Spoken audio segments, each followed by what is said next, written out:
갈라디아서는 제2의 로마서의 축소판이라고도 이렇게 불려집니다. 그래서 갈라디아서를 다 읽어보면 로마서를 읽는 그런 느낌이 들 수가 있습니다. 시작부터가 1절이 로마서 앞에 1절을 보면은 거의 비슷하게 시작을 합니다. 근데 그래서 이 갈라디아서에서 핵심 주제는 믿음으로 구원받는다는 이신칭의의 내용입니다. 이 갈라디아서를 쓰게 된 상황이 바울이 1차 전도 때 세웠던 갈라디아 지역의 교회들, 이제 갈라디아서의 수신자에 대한 학설이 두 가지가 있어요. 남방 갈라디아설, 북방 갈라디아설 그렇게 있는데 우리가 그때 당시를 가보지 않았기 때문에 대충 여러 가지 정황들을 봤을 때는 남방 갈라디아서를 대체적으로 선호를 합니다. 그래서 바울이 1차 전도 때 세웠던 그런 갈라디아 지역의 교회들에게 보내는 편지라고 우리가 이렇게 보고, 그 편지를 이렇게 쓸 수밖에 없었던 이유는 그때 당시에 이 갈라디아 지역의 교회의 사람들은 이방 이교도들이 예수를 믿고 이렇게 성도들이 된 사람들이다 보니까 믿음의 뿌리가 약한 사람들이에요. 근데 그 사람들에게 유대주의자들이 침투해가지고 이게 믿음으로만 구원받는 게 아니고 율법의 행위, 할례도 행해야 되고 그렇게 행위를 했을 때 구원을 받는 거야 라고 하니까 꼴랑 사람들이 넘어가서 교회에 혼란이 되는 상황이 일어났던 거예요. 그래서 이 복음에 대한 온전한 교리를 전할 수밖에 없는 상황이어서 교리서책이라고 하면은 로마서잖아요. 그래서 로마서 내용들이 이렇게 유사하게 돼 있는 거예요. 그런데 이 갈라디아서는 1장 1절부터 지금 우리가 읽은 1장 1절은 이게 개혁성경, 우리가 개혁개정판이잖아요. 여기에는 이렇게 시작을 하지만 헬라 원문을 보면은 사도된 바울은 이렇게 시작을 해요. 원어를 제가 잘 안 쓰려고 하는데 이렇게 바울로스 아포스톨로스라고 하거든요. 이렇게 시작을 해요. 그 얘기는 그만큼 바울의 사도성을 강조할 수밖에 없는 상황이라는 거예요.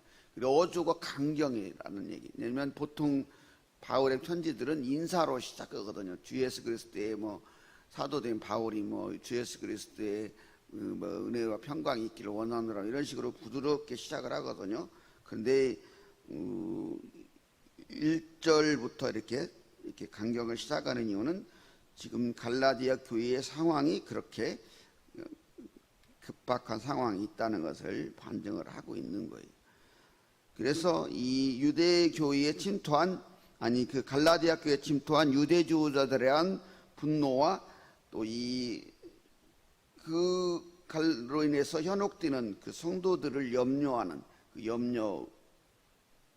마음이 바울의 그들을 향한 간절한 사랑의 마음이 이렇게 담겨 있는 내용. 그래서 갈라디아서에는 한편에서는 유대주를 비판하지만 또 다른 편에서 율법의 무용론을 주장하는 사람들, 항상 이단은 양극단을 달려요. 극심한 뭐라고 했냐, 갑자기 절제 그런 걸 얘기하잖아요. 반대로 또 극심한 자유주의, 이 양극단을 달려요. 이렇게 이단의 특징이. 그게 왜 그럴까? 그런데 행위를 쫓다 보면 내 스스로 문제가 해결된다는 거잖아요. 그래서 기독교와 다른 종교 가장 구별점이 뭐냐면 내 힘으로 하는 거냐, 내 힘으로 안 되는 거냐의 차이예요. 극명하게 차이가 나요. 이슬람교도 그잖아요. 내가 어떻게 해서 알라를 딱 섬기면 죽은 뒤에 부인을 40명을 주고 그런 얘기를 하냐. 내가 어떻게 하면. 그러나 기독교는 내가 하는 게 아니에요. 하나님께서 하시는 거죠. 극명한 차이가 거기에 있어요. 생각해 보면 그게 뭔 차이가 있냐면 내가 하는 것은 이미 하나님이 필요 없는 거예요. 내가 하는 거잖아. 이단들도 그래요. 구별점을 딱 잘 보세요. 거기서 딱 구별이 돼요.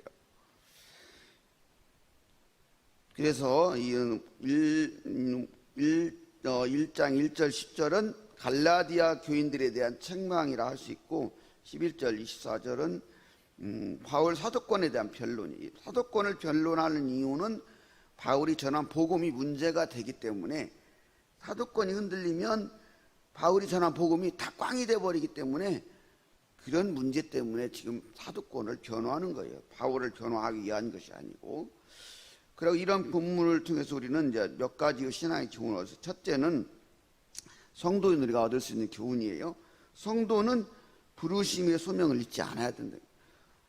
이 바울이 지금 1절에서 강조하는 게 누구요? 나는 예수 그리스도로 말미암아서, 예수 그리스도를 통해서, 예수 그리스도와 그분을 살리신 하나님을 통해서 사도가 되었다.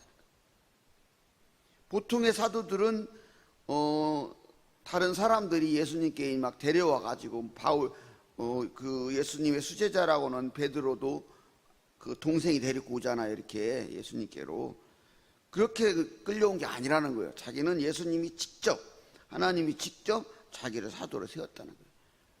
그래서 바울의 사도권을 주장하는 사람들의 그 주장은 아무런 근거가 없다는 거예요. 다른 사람들보다도 예수님이 직접 자기를 만나서 사도를 세웠기 때문에, 이방인의 사도를 세웠기 때문에 그 사도권에 대한 시비를 걸지 말라는 거예요. 그렇게 해야 될 수밖에 없는 이유는, 그렇게 사도권이 보장받아야만이 바울이 지금 얘기하는 이야기들이 이렇게 지금 갈라디아 이단으로 인해서 혼란이 빠져 있는 갈라디아 교회에 그 지금 전하고 있는 이 내용이 그 위신이 쓰고 그게 진리를 얻을 수 있기 때문에 그러는 거예요. 오직 그래서 바울은 내가 하는 거, 내가 전하는 거, 내가 이 자리에 있는 모든 거, 내가 하는 모든 것들은 하나님께서 나를 세워서 하나님의 일을 하기 위해서 나는 하나님의 뜻대로 해야 하는 거라는 걸 강조하고 있는 거예요. 성도도 마찬가지예요. 누가 우리를 불렀고 누구를 위해서 우리가 일하고, 성도도 어포서 툴로스인 거예요. 그러니까 목적을 위해서 세움받은 자, 보냄받은 자, 그 목적을 위해서 세움받은 그를 부른 사람, 세운 사람의 목적이라는 거예요. 그 목적이 뭐예요? 복음을 전하는 거예요. 우리 그래도 성도도 사도와 같다는 거예요. 그런데 우리들이 그걸 착각하는 거예요. 왜 우리가 성도를 세움을 받았는가? 왜 목자로 세움 받았는가? 이렇게 모든 성도도 사도거든요. 왜냐하면 복음을 부름 받았기 때문에. 그런데 우리 그걸 잊어버리니까 우리를 부른 사람이 누구인지, 그 우리를 부른 그자에 대한 그 소명이 사라지다 보니까 문제가 되는 거예요. 목회자도 마찬가지고 성도도 마찬가지고. 우리의 부른 분이 누구라고요? 예수 그리스도, 하나님, 성령을 통해서 우리 부르는 거예요. 그걸 잊지 않아야 돼요. 바울은 지금 그래서 그걸 강조하고 있는 거예요. 그 너희들도 마찬가지라네. 갈라디아 교들 너희도 마찬가지. 이걸 인식을 하는 거예요. 그게 중요한 거예요. 그리고 그래서 우리 조상들이 옛날에 족보를 강조하잖아요. 강조하는 이유 속에는 그거 있는 거예요. 그 우리 가문에 대한 자부심도 있지만 그 뿌리를 잊지 말라는 거예요. 그 마찬가지 복음도. 우리 복음의 뿌리가 어디 있어? 하나님이라는 거예요. 그걸 잊지 않아야 된다는 거예요. 그게 중요하다는 거예요, 성도는.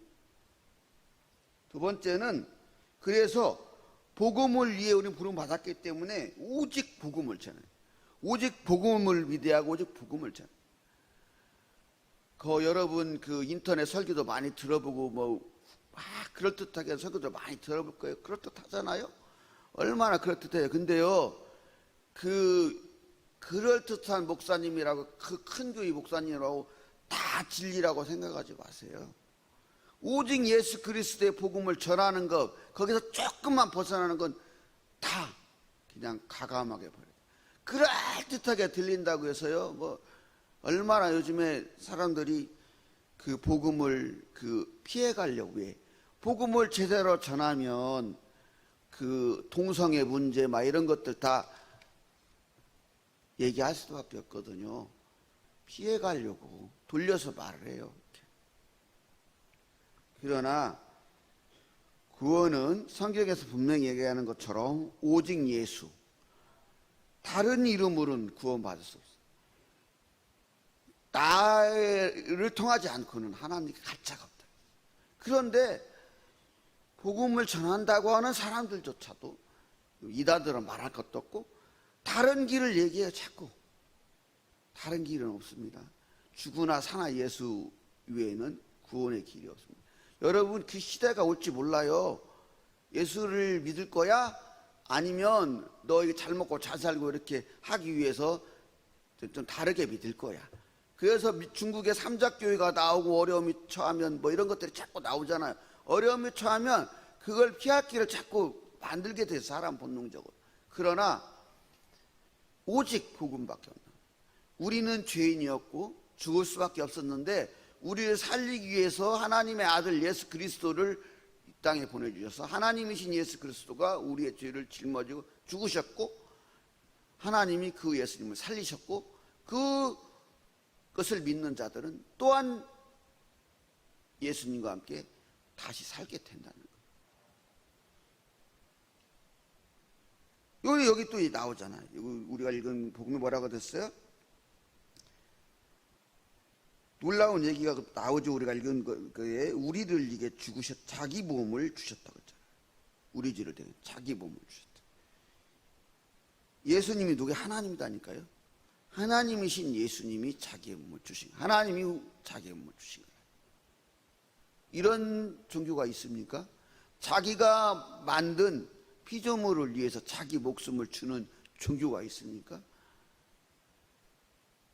실화예요.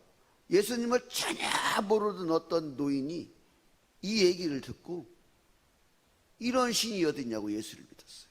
그런데 우리들은 예수를 믿는다고는 우리들은 그런 믿음으로 살고 있어요. 여러분 확실히 그렇습니까? 하나님이 나를 위해 죽어주셨어. 그게 확실히 믿음으로 믿어집니까? 그러면 능력이 나와요. 저조차도 그걸 완전한 믿음 속에서 고백하고 그렇게 살지 못하다 보니까 능력을 잃어놓는 겁니다. 그보다 가치가 있는 게 있습니까? 그거 바꿀 수 있는 게 있어요? 다 바꿔요. 저 목회자들이라고 뭐 안 그렇습니까? 지금 갈라디아 교회에 이단이 침투해서 그 복음을 그냥 꼴랑 넘어가 버린 거예요. 유대 율법주의자들에게. 할례도 행해야 되고 그래야 된다니까? 그럼 결국에 뭐 내가 하는 거라니까요. 행위의 구원이 문제가 뭐냐면요. 행위가 바탕이 돼야 구원을 받는다는 얘기는 하나님이 필요 없는 게 돼버린 거기 때문에 문제가 되는 거예요. 구원을 받은 뒤에 행위가 제대로 돼야 되는 건 맞지만 행위를 통해서 구원을 받는다는 건 문제가 되는 거예요. 아주 중요한 거예요. 그래서 구원을 받는 것은 오직 예수 그리스도를 믿음으로 구원을 받는 거예요. 우리의 힘으로 되는 것이 아니고 하나님의 은혜로 되는 거라는 거예요. 극명한 차이가 거기에 나옵니다. 그러나 여러분 이단에 빠진 사람들을 보면은요 열심이 있잖아요. 자기 열심. 점수를 얼마 채워야 그 14만 4천에 들어가고 어떻게 해야 잘 보세요. 다 자기 열심이지. 그 오리에 빠지는 거예요. 내 힘으로 오는 거 결론은. 그럼 하나님 뭔 필요 있어요? 예수님 왜 죽어야 돼요? 구별할 수 있는 아주 가장 단순하면서도 근본적인 게 거기에 있는 거예요. 내 힘으로 하는가? 하나님께서 하시는가? 구원은 전적으로 하나님의 예수 그리스도를 믿음으로 구원받는 거예요. 그것을 믿고 그걸 전해야 돼요. 그러면 어떻게 믿기만 하면 구원을 받아? 이 사람들아. 세상에 공짜가 어디 있어?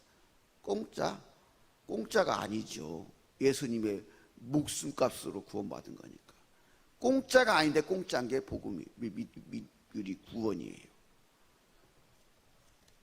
그리고 우리는 그래서 그렇게 구원받은 우리이기 때문에 하나님의 영광을 위해 사는 거예요. 어떻게? 그래서 이때 행위가 나오는 거예요. 내가 하나님의 은혜로 값없이 구원을 받았기 때문에 그 이후에 나의 삶은 그 값을 하면서 사는 거예요. 그래서 구원을 받는 게 아니고 구원 받았기 때문에 그 값으로 사는 거예요. 그래서 사람들이 그걸 보고 저 사람이 뒤접널 같은 사람이 목사도 됐네? 뒤접널 같은 사람이 어떻게 저런 좀 고상한 말도 하네?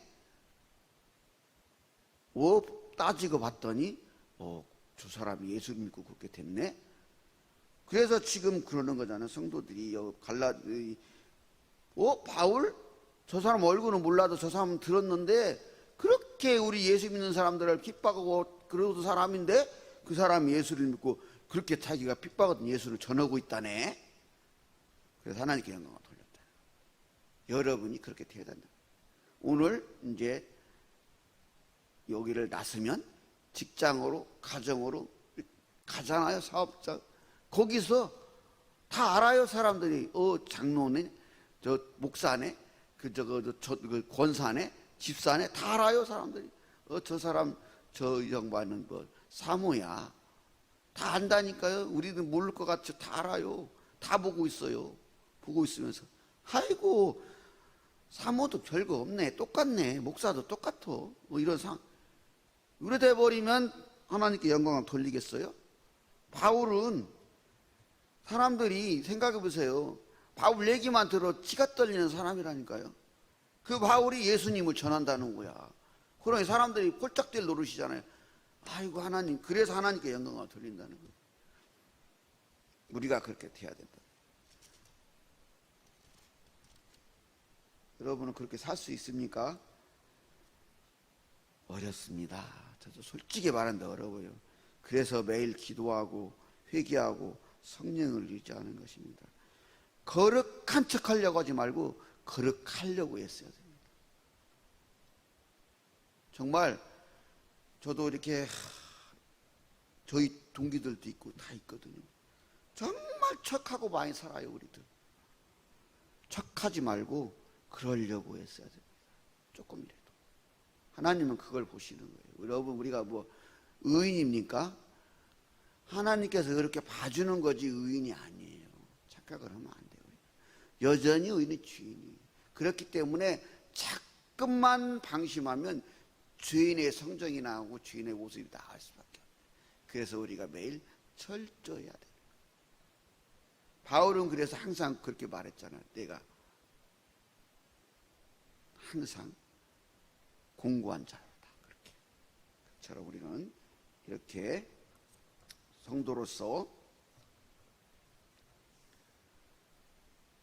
나를 부르신 분이 누구인지를 그 소명을 잊지 않아야 되고 오직 복음을 믿고 복음을 전해야 되며 하나님의 영광을 위해 살아야 하겠습니다. 지금 이 편지를 쓰는 바울의 마음은 천갈래 반갈래예요. 어떻게 내가 세운 교육, 어떻게 세운 전한 복음인데 그것도 안타깝지만 성도들이 그래서 구원을 잃어버릴까? 이단에 빠진 여러 가족이 있거나 자녀가 있거나 옆에 친족이 있거나 그 심정 아시죠? 그런 심정. 그런 거예요. 애가 끌고 있는 거예요.